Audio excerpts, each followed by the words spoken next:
This Sunday, February 12th at 3 p.m. at the Evangelical Church of the Cross, the Winnipeg Wind Ensemble will be presenting the second concert of their 2022-23 season. Called Stories in Sound, this concert will feature music of Leonard Bernstein, Morten Lauridsen, and the great Dutch composer Johan de May, and will even include a world premiere performance written by Manitoba composer Chris Byman. This is going to be a really varied and a very entertaining concert by the Winnipeg Wind Ensemble. And joining me here over Zoom, I am once again joined by the Winnipeg Wind Ensemble's director, Ginny Helmer. Hey, Jenny, it's good to see you again.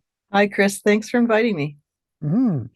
We'll get to the ensemble's program in just a bit, but I want to first start out by talking about the very special guests that are going to be performing on Sunday with the ensemble. Can you talk about the Winnipeg Youth Wind Ensemble and perhaps talk about what they're going to be playing, et cetera? Yes, so the Winnipeg Youth Wind Ensemble is a sort of spin-off group from the Winnipeg Wind Ensemble. There are a lot of teachers in our group, and one of our mandates has always been to try and encourage musical growth in young people. And so this is a band for people who are looking for a little extra experience. Playing in a really good group. It's students in grade 5 to 10 right now. There are about 33, 35 of them in the group right now. We're just rebuilding, of course, after the pandemic. The group's been around since 2016, but then there were 3 years where we didn't do very Yeah, much. So it'll I be see. great to hear them. Yeah. Hmm. I was looking at the program, and one of the things I found so great is that the group's going to be performing music of Fraser Linkletter.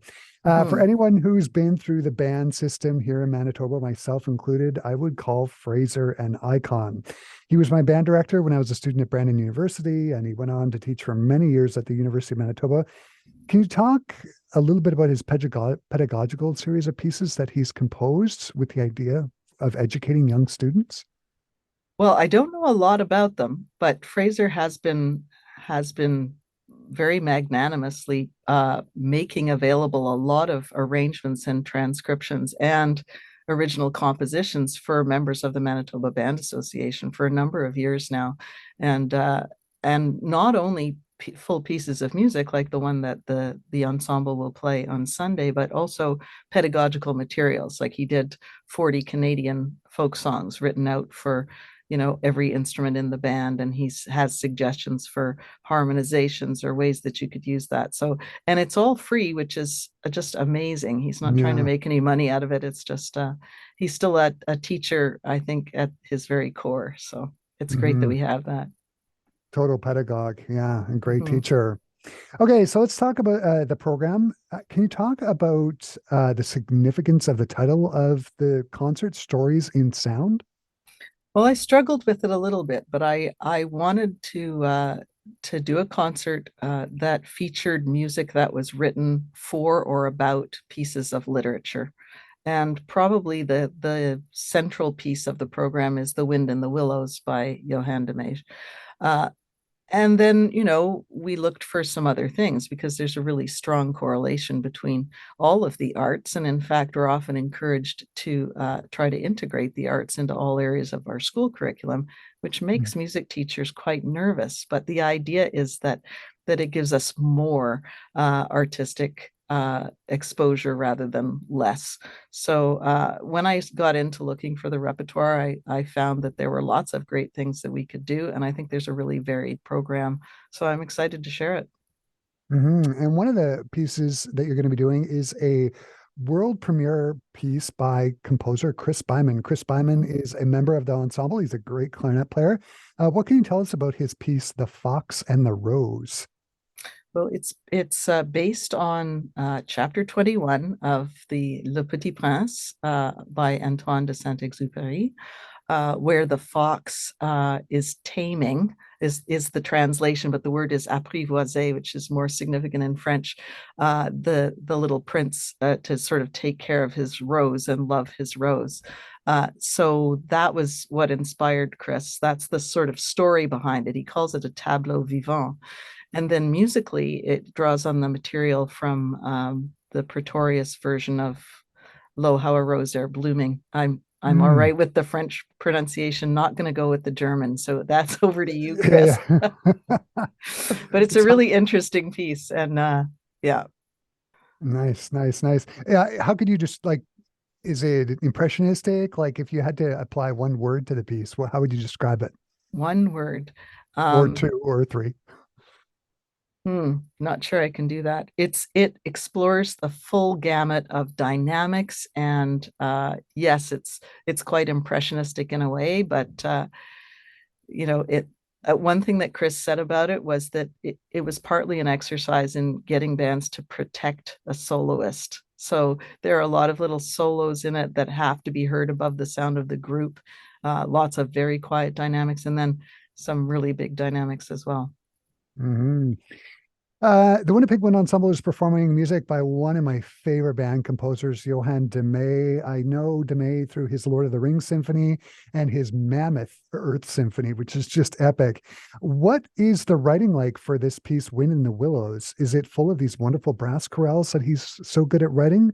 Can you talk about the different movements of the piece? And again, what are they inspired by?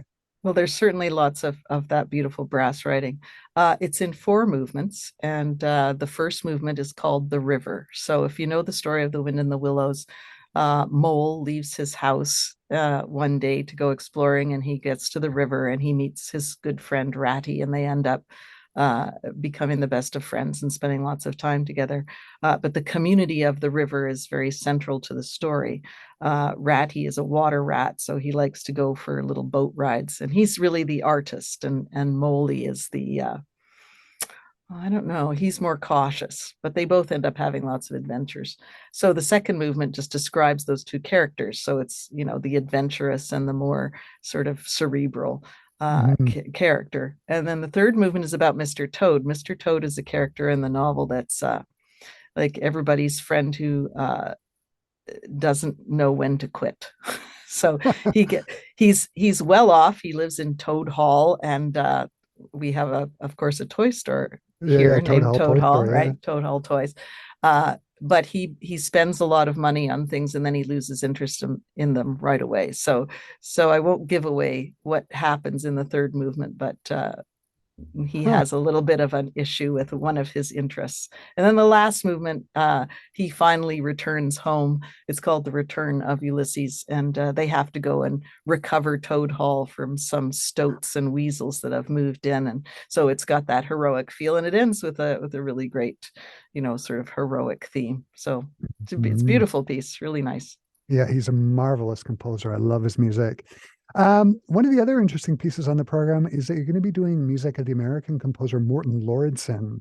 You're going to have to help me out with the title of this piece. I know it, but I've never been able to say the name of it. The ensemble is doing this stunning piece, Contra Kyros. Is that right? Yes, yeah. Is that saying that right? I know this music actually as a choral piece, but it's been arranged by Robert Reynolds for wind ensemble.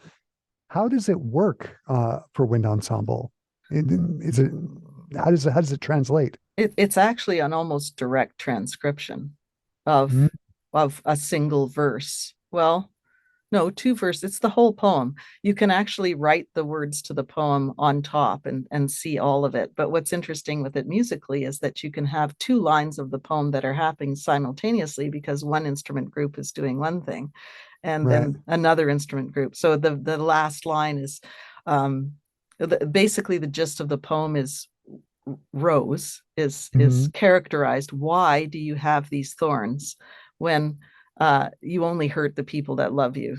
Others aren't afraid of that. Um, Mm, and so the very end of the poem is he's saying, "You don't, right? Au contraire, Rose. You're only hurting me, who loves you." uh, In the fall and in the winter, and so the lower instruments are playing that seasonal stuff, and then the higher instruments are lamenting this situation with Rose. So it's an absolutely gorgeous piece, and I yeah, think, yeah. yeah, And I'm sure it has all the typical Morton Lordson harmonic goodness, just these wonderful yes, chords. Hmm. lots of ambiguity. Yeah. Jenny, the concert sounds like it's going to be just fantastic on Sunday. Where can people go to get tickets and how much are tickets?